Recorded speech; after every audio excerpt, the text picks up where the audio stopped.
কংখক বধিবলৈ যায়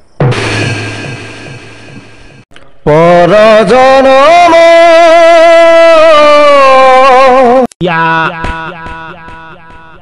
ঐ নাহৰ ফুলৰ বতৰ ঐ নাহৰ মোৰ মৰমৰ গানেতি গোৱানা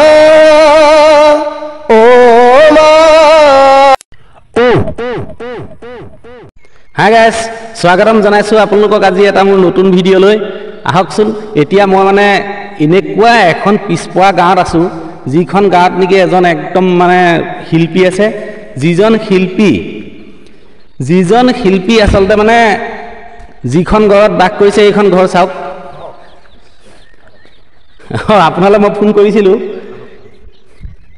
এইখন হ'ল তেখেতৰ ঘৰ আমাৰ শিল্পীজন হ'ল এইজন আৰু এইজনে মানে কি নাজানে নজনাটো এনে আপোনাৰ একোৱে নাই মানে বহুত ষ্টেজতো এখেতে প্ৰগ্ৰেম কৰিছে বাৰু আমি বহি লওঁগৈ ভিতৰত ন খুব গৰমো আহিছে সেইটো কাৰণে অলপ বহি লওঁ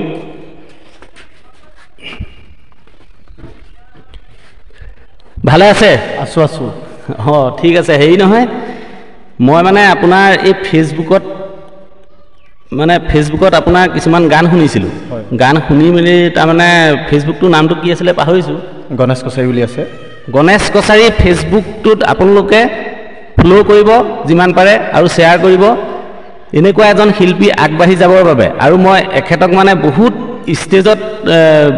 বিহু ফাংচনত মানে বহুত গান গোৱা দেখিছোঁ সেইবাবে আপোনালোকৰ ওচৰত মই তেখেতক চিনাকি কৰিবলৈ আহিছোঁ বৰ্তমান আপোনাৰ প্ৰথম পৰিচয়টো দিয়কচোন মোৰ নাম শ্ৰী গণেশ কছাৰী হয় মোৰ ঘৰ বেকাদান গায়নবাৰী ন হয় গায়নবাৰীৰ এইজন গণেশ কছাৰীৰ আপোনালোকে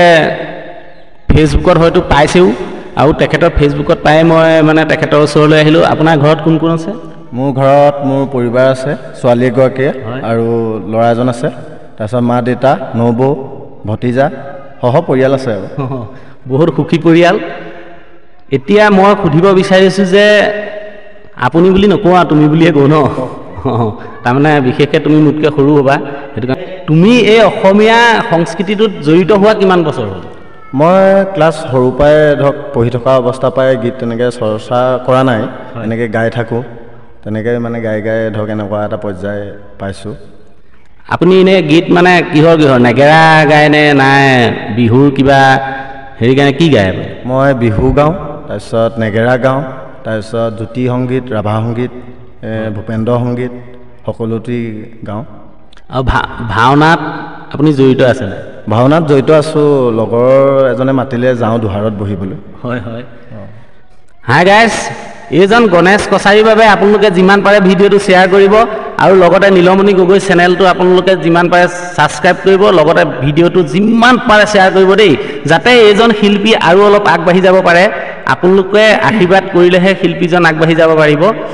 তুমি প্ৰথম এটি মানে হৰি নামৰ এটি গাই শুনাবা নেকি পাৰিম গাই শুনোৱা আজি বজ্ৰধামসাদি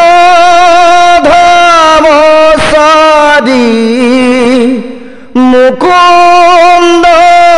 মুৰাদি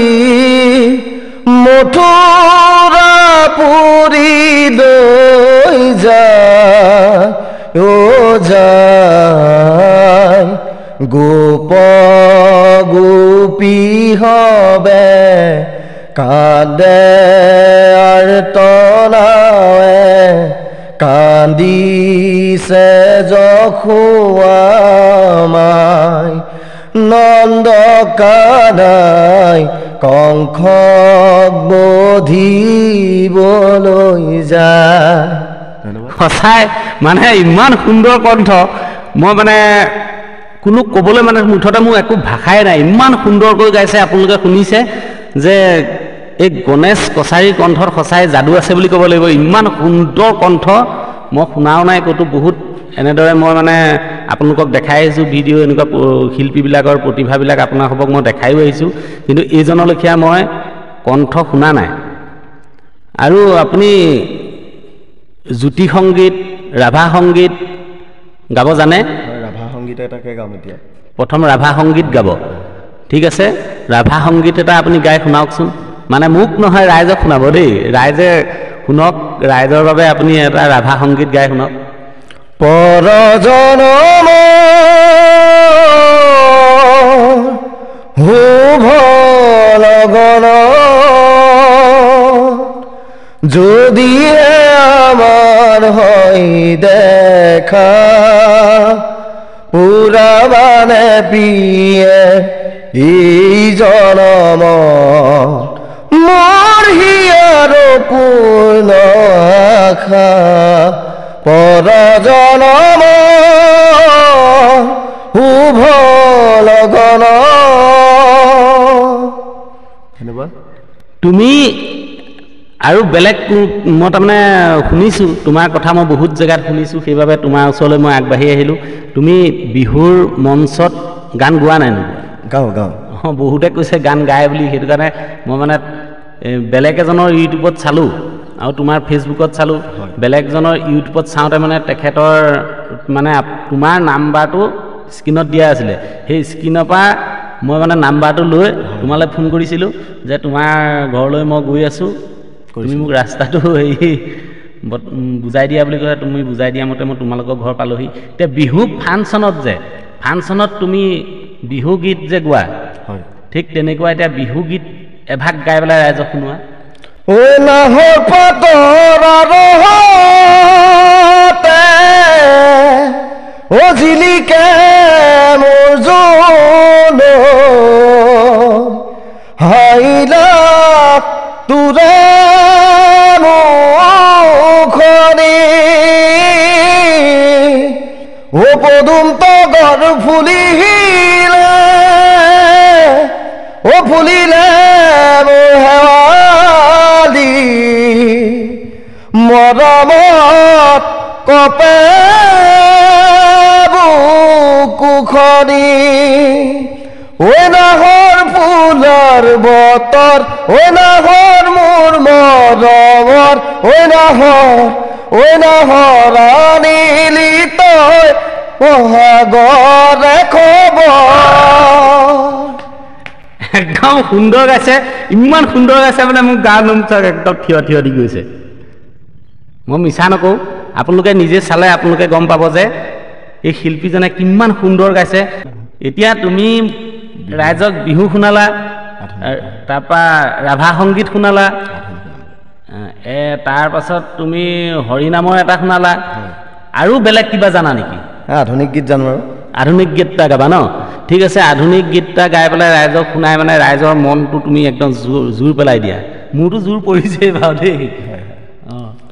গানেতি গোৱানা ও মা হাত বোলাই দিয়া না ও মা সপোন হেৰালে কেনিবা বিচাৰি আদি দিয়া না মই শুব পদাৰাই বুকুখন বিষাইছে গান এটি গোৱানা ও অতি সুন্দৰ ইমান সুন্দৰ গাইছে মই আগতে আপোনালোকক কৈছোঁ যে গণেশ কছাৰীৰ কণ্ঠত যাদু আছে বুলি সঁচাই যাদু আছে মানে ইমান সুন্দৰকৈ গাইছে আপোনালোকে এতিয়া দিহা মানে হৰিনাম ভাগ যে শুনিলে এই হৰিনাম তোমাৰ মানে হৰিনামৰ গ্ৰুপ আছে চাগে কিন্তু সেই গ্ৰুপটোৰ নামটো জনাবা নেকি আমাৰ দুটা আছে এটা ৰামধেনু নাট্যগোষ্ঠী আৰু এটা মই ইমানটা আমাৰ তেওঁলোকৰ লগত যাওঁ মোক মানে তেওঁলোকৰ লগত মাতে মই সেই গ্ৰুপটোৰ নামটো এতিয়ালৈকে পোৱা নাই তেওঁলোকৰ ৰামধেনু নাট্যগোষ্ঠী মানে সেইটো একদম নিজৰ ইটো যেনিবা তোমাক হায়াৰহে কৰি মাতি নিয়ে ন ঠিক আছে ৰামধেনু নাট্যগোষ্ঠীৰ হৰিনাম যদি আপোনালোকৰ কাৰোবাৰ গৃহত যদি দৰকাৰ হয় লগতে বিহুৰ ফাংচনত যদি গণেশ কছাৰীক যদি আপোনালোকে নিমন্ত্ৰণ কৰিম বুলি ভাবে স্ক্ৰীণত নাম্বাৰ দিয়া আছে আপোনালোকে সেই নাম্বাৰত কল কৰিব গণেশ কছাৰীক আপোনালোকে সেই নাম্বাৰতে নিমন্ত্ৰণ কৰিব পাৰিব। আৰু মই জানো তেখেতৰ মানে বহুত মই গৃহস্থৰ ঘৰত গোৱা হৰিনাম মই শুনিছোঁ চাইছোঁ, মানে ইমান ধুনীয়া পৰিৱেশন কৰে, লগতে বাঁহীয়ে চাবনে নেগেৰা বাদকেই চাবনে, মানে এইজনৰ লগত মই আৰু এজন পাইছোঁ, সেইজনকো মই দেখাম। এইজনৰ লগত মানে আৰু এজন যায় এই হৰিনাম গাবলৈ, সেইজনৰ নামটো পাহৰিছোঁ মই, মনজিত দাস বুলি এজন যায়, কিন্তু দুইজনৰ কণ্ঠ ইমানেই মানে সুন্দৰ, ধৰিব নোৱাৰে যে কোনজনে গাই আছে। এতিয়া হৰিনামৰ তুমি আৰু এফাকি গাই কলি কান্দে মৰাই ধৰে চালি নহল বৃন্দাবন নাই বনমালী অয়ু বোলে কলিয়া অহিও বোলে কলিয়া ও কলিয়া ঘৰতে নাই গোৱালি ঘৰতে যদি চহ কৰোঁতে কোনোবাই বান্ধিব পাৰে